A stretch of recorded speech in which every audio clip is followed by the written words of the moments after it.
I'm Jack, and welcome back, because today I'm going to give you guys a ranking of all 6 Jurassic Park movies, from Jurassic Park all the way to Jurassic World Dominion. So I'm going to be talking about and ranking the first 3 Jurassic Park movies and the 3 Jurassic World movies in this video. Now, point of reference, I am a casual Jurassic Park fan. I've never been a diehard fan. I've never watched them when I was like really young or anything. I've just really enjoyed these movies. There are gonna be other people who are more diehard fans of the franchise than I am. So this ranking is purely subjective. It's purely my opinion, but I'd love to see your ranking of it down below in the comment section. And with that said, let's get started. In last place is Jurassic World Fallen Kingdom. This is by far my least favorite installment in this entire franchise. Positives I'll give it is that J.A. Bayana's directing, I think, works really well here. The visuals are nice. And I like the first half of this movie where they go to Isla Nublar to save the dinosaurs from extinction. Everything after that, though, is bad. I did not think the cloning introduction to the franchise did any favors. I thought there's so many questionable character decisions and a lack of character growth here. And I did not like how they clearly forgot that Isla Sorna literally exists.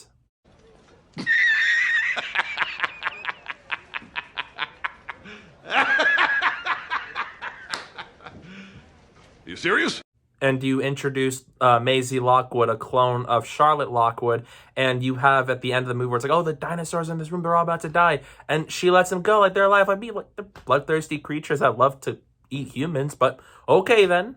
And it's just, there's so many baffling character decisions, and I just don't get the villain. And this movie just feels like a rehash of The Lost World, where it's like, let's move the dinosaurs to the mainland, when it's like, logically, you could just put them on Isla Sorna, but the movie just pretended like it didn't even exist, and that just does not work for me and what this universe has established.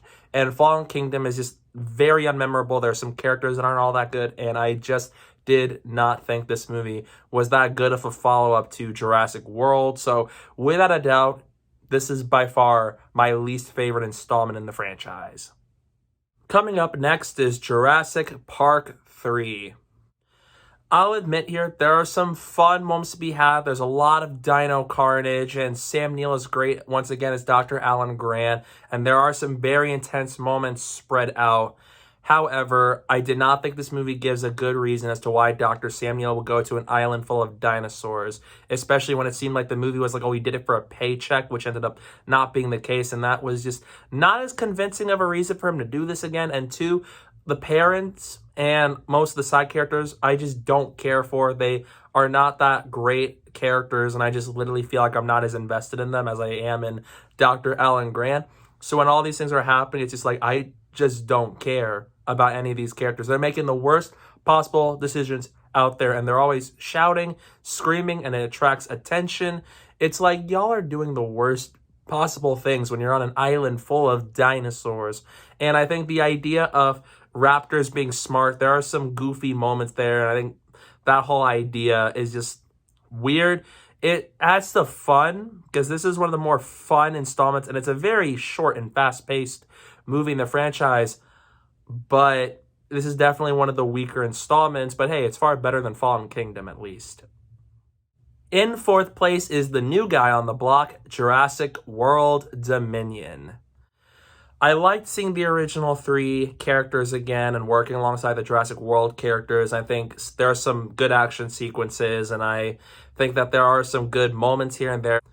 But as a conclusion to the Jurassic Park franchise and the Jurassic World trilogy, this movie just felt so underwhelming to me. They went with such a bizarre and weird story to go into, where you had your setup right there, right in front of you, but you decided to make a movie about bugs and corporate espionage, and that just doesn't really suit Jurassic Park. And not a lot of the characters had actual meaningful character growth aside from Claire Dearing, and the way the original 3 characters were used feels a little odd, especially considering what they do for a living. And a lot of the story feels so disjointed and messy. You have like all these 4 to 5 different storylines, and some of them get so much attention, some of them don't, and sometimes it's not as well paced for it to make all of this work. And in the end, it makes Jurassic World Dominion a pretty disappointing conclusion to the franchise, even though at least it's more rewatchable than the bottom two films would be for me. And at least there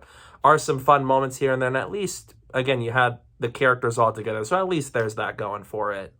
But the villain is so bad. I just did not get the character motivation here.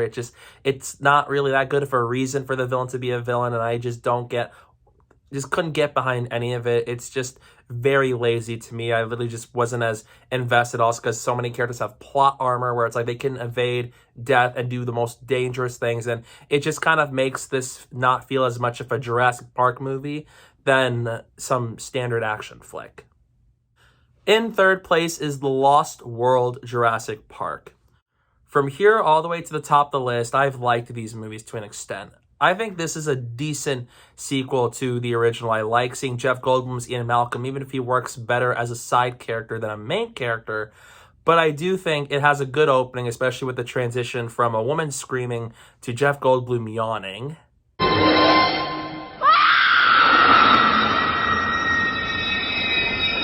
And there's an emotional core in this movie as well, where Jeff Goldblum's Dr. Ian Malcolm goes to the island of Isla Sorna because his girlfriend is there. And so at least there, unlike in Jurassic Park 3, he has an actual valid reason to be there, despite Jurassic Park. But I do think that there are some great visual moments. I think Spielberg is, again, a terrific director. And I think visually it's a well shot and it's a well crafted movie. But what really holds this one back is some of the characters I just don't care about, and I missed the original three back in the first movie, and also because it's really slow paced and it's not quite as memorable of a movie. In the back half of this movie, in the final 30 minutes, feels like I was kind of just about ready for it to wrap up because it was not as well paced. It's really slow at times, that it just makes me like, if this was better paced, this could be at the second spot on the list. But overall, The Lost World, it's a decent movie. It's better than the bottom three. I actually don't think it's as bad as people say it is, but I definitely don't think it's like a great follow-up. In second place is Jurassic World.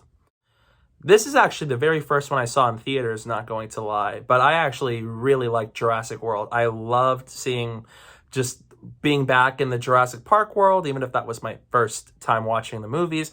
I think it's fun. There's a lot of heart to be found, and you have tension. Out of all the Jurassic World movies, this one has the most tension, and I really like the characters here with Owen Grady and Claire Dearing and even the kids, and I think I really like how they're just stuck in all this, like something's gone wrong, and I really liked the Indominus Rex. I think that's a really cool dinosaur, and visually it's a well done movie, and it's so fun with some great action sequences, and it is just a blast of a movie. It has some questionable logical choices. The story's not the best and stuff like that, but Jurassic World is just by far the best of the Jurassic World movies and the best of the sequels.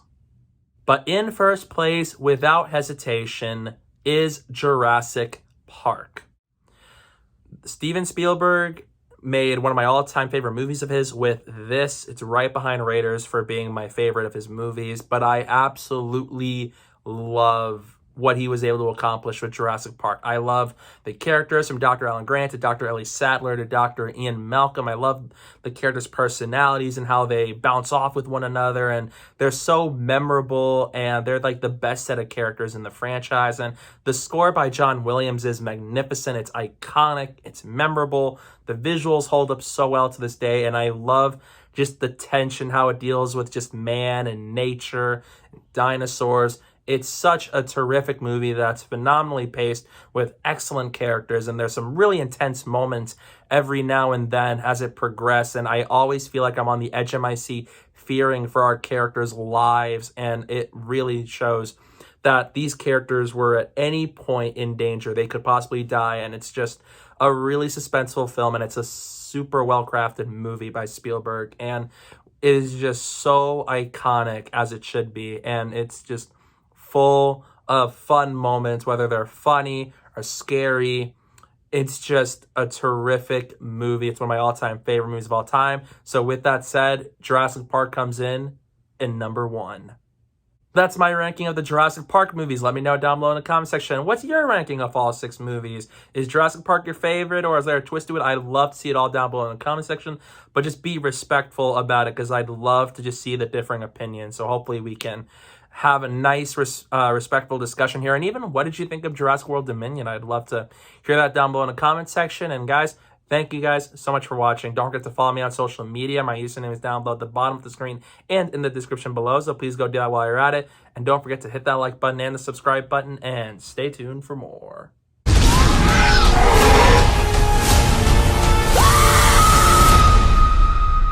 Don't move.